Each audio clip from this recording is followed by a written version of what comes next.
बिस्मिल्लाहि वल्हम्दुलिल्लाह वस्सलातु वस्सलामु अला रसूलिल्लाह सल्लल्लाहु अलैहि वसल्लम अम्मा बाद। मुअज़्ज़ज़ सामिईन व नाज़रीन, अस्सलामु अलैकुम व रहमतुल्लाहि व बरकातुहू। इससे पहले हमने सुना कि शाफ़ई हज़रात के नज़दीक नमाज की शराइत क्या है। आइए, हनफ़ी हज़रात का मुतालबा हुआ है कि हनफ़ियों के लिए भी अलग से वीडियोज़ बनाकर जो है भेजा जाए। तो आइए, आपके फ़रमाइश और आपके तकाज़े के मुताबिक हनफ़ी हज़रात के लिए अलग से जो है मसले बयान किए जाते हैं। गुजारिश ये है कि सही तरीके से सुने, समाअत करें और सही इल्म हासिल करें और दूसरों तक पहुँचाने की उसे नीयत कर लें। पहले ख़ुद अमल करें, फिर दूसरों तक ज़रूर पहुँचाए। आइए, हनफियों के नज़दीक नमाज की क्या शराइत है, नमाज के लिए जब हम जाए तो कौन कौन सी बातों का लिहाज करना और कौन कौन सी बातों को जहन में रखना ज़रूरी है कि जिनके बग़ैर नमाज नहीं होती है। तो हनफियों के नज़दीक पहली शर्त ये है कि पाकी का होना। हनफियों के नज़दीक 6 शराइत बयान किए गए हैं कि नमाज की 6 शराइत हैं। उनमें से पहली बात यह है कि पाकी होना, और दूसरी शर्त यह है कि शर्मगाह को छुपाना। तीसरी शर्त यह है कि नमाज का वक्त होना। चौथी शर्त यह है कि किबले की तरफ मुंह का होना, चेहरे का होना। और पांचवी शर्त नियत करना। और छठी शर्त तकबीर तहरीमा। ये 6 शराइत है हनफियों के नज़दीक। पहली शर्त पाकी का होना, दूसरी शर्त शर्मगाह को छुपाना, तीसरी शर्त नमाज का वक्त होना, चौथी शर्त किबले की तरफ रुख का होना, मुंह का होना, चेहरे का होना, और पांचवी शर्त नीयत करना, और छठी शर्त है तकबीर तहरीमा। पहली नमाज की जो शर्त है यानी पाकी का होना, उसका मतलब ये है कि नमाजी का बदन, उसके कपड़े, नमाज पढ़ने की जगह, ये तमाम चीज़ किसी भी नजासत से पाक रहना। यानी कोई भी नजिस चीज़ हो, नापाक चीज़ हो, उससे पाक रहना ये पहली शर्त है कि नमाजी का बदन भी पाक हो, उसके कपड़े भी पाक हो और उसकी जगह भी पाक हो जहाँ पर वो नमाज़ पढ़ रहा है। जैसे पेशाब, पाखाना, खून, गोबर, ये तमाम चीज़ें, इन चीज़ों से ये तीनों चीज़ें पाक होना ज़रूरी है नमाजी के लिए। कि जब नमाज़ पढ़ने के लिए जा रहा है तो उसका बदन कैसा है, पाक है या नापाक है, इसका ध्यान रखना। उसके कपड़े जो पहन कर जा रहा है वो पाक है कि नापाक है, इसका ख्याल रखना। और जहाँ पर नमाज़ पढ़ने जा रहा है, घर में या मस्जिद में जहाँ भी जा रहा है, वो जगह पाक है या नापाक है। ये पहली नमाज की शर्त है, इसका ख्याल करना।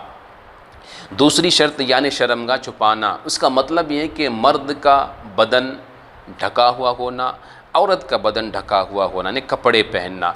मर्द कितना कपड़ा पहने, नाफ से लेकर यानी नाफ का हिस्सा छुपा होना चाहिए, बेमी जिसे कहा जाता है, वहाँ से लेकर कम से कम घुटने के नीचे तक इतना हिस्सा शर्मगाह है, इसका कम से कम छुपाना ज़रूरी है, फ़र्ज़ है। इसके अलावा पूरे कपड़े पहनना ये मुस्तहसन है। पूरे कपड़े पहनकर ये अदब है, अच्छे तरीके से नमाज़ पढ़ना मुकम्मल कपड़ा पहनकर। लेकिन कम अज़ कम किसी के पास अगर उज़्र हो और कपड़ा ना हो तो इतना हिस्सा छुपाना फ़र्ज़ है, शर्त है नमाज के लिए हनफियों के नज़दीक भी। और औरत का पूरा बदन शर्मगाह है, इसलिए नमाज की हालत में औरत के तमाम बदन का ढका हुआ रहना ये ज़रूरी है, पूरे बदन का। सिर्फ चेहरा, हथेली और टुखनों के नीचे के कदम के खुले रहने की इजाज़त है।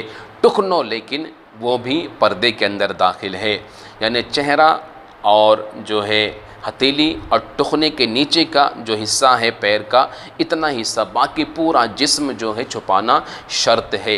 तो लिहाजा इस सूरत में हमें पता चला कि अगर हम नमाज़ पढ़ रही, हमारी माएँ बहनें, और अगर इतने इतने कपड़े पहन कर नमाज़ पढ़ रहे हैं, 3-4 हो या जो भी कहा जाता है, या इतना पहन कर नमाज़ पढ़ रहे हैं या इतना पहन कर नमाज़ पढ़े, हाथ पूरा खुला हुआ है और जो है तमाम आज़ा नज़र आ रहे हैं, तो इस सूरत में नमाज नहीं होगी, क्योंकि शर्त है हनफियों के नज़दीक भी कि पूरा बदन ख़वातीन का छुपा हुआ हो। सिर्फ चेहरा, हथेली और टखनों के नीचे का जो पंजे का हिस्सा है पैर का उतना ही खुला रहे, बाकी पूरा मुकम्मल जो है छुपा रहना ज़रूरी है हनफी के नज़दीक। और तीसरी शर्त है यानी वक्त का होना। इसका मतलब ये है कि जिस नमाज के लिए जो वक्त मुकर्रर है उस नमाज को उसी वक्त के अंदर पढ़ना, ये शर्त है। और चौथी शर्त किबले की तरफ मुँह करना, जिसका मतलब ये कि ज़ाहिर मतलब ये है कि नमाज में खाना काबा की तरफ अपना चेहरा करना। और खाना काबा चूँकि हमारे मुल्क से, भारत से पश्चिम की तरफ है, इसीलिए मुसलमान पश्चिम की तरफ जो है अपना चेहरा करके नमाज़ पढ़ते हैं।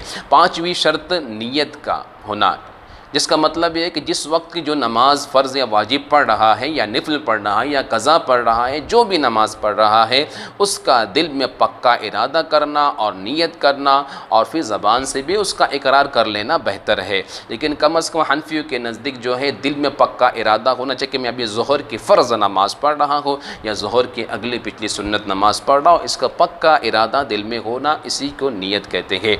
और छठी शर्त तकबीर तहरीमा, यानी अल्लाहु अकबर कहना, ये नमाज के आखिरी शर्त है। इसके कहते ही नमाज शुरू हो जाती है। यानी हनफियों के नज़दीक जो नियत करने के बाद अल्लाहु अकबर कहते हैं, पहली तकबीर, इसे तकबीर तहरीमा कहते हैं, इस तकबीर का कहना ये शर्त है और इसी तकबीर के साथ में नमाज शुरू हो जाती है। ये 6 शर्तें हैं जिसका लिहाज करना हनफियों के लिए बहुत ही ज़रूरी है और जिसका इल्म होना हम सबों के लिए ज़रूरी है ताकि हमारी नमाज़ें सही हो। अल्लाह सुब्हानहु व तआला हमें सही इल्म हासिल करके दूसरों तक पहुँचाने की और ख़ुद उस पर अमल करने की तौफ़ीक़ अता फ़रमाए। अस्सलामु अलैकुम व रहमतुल्लाहि व बरकातुहू।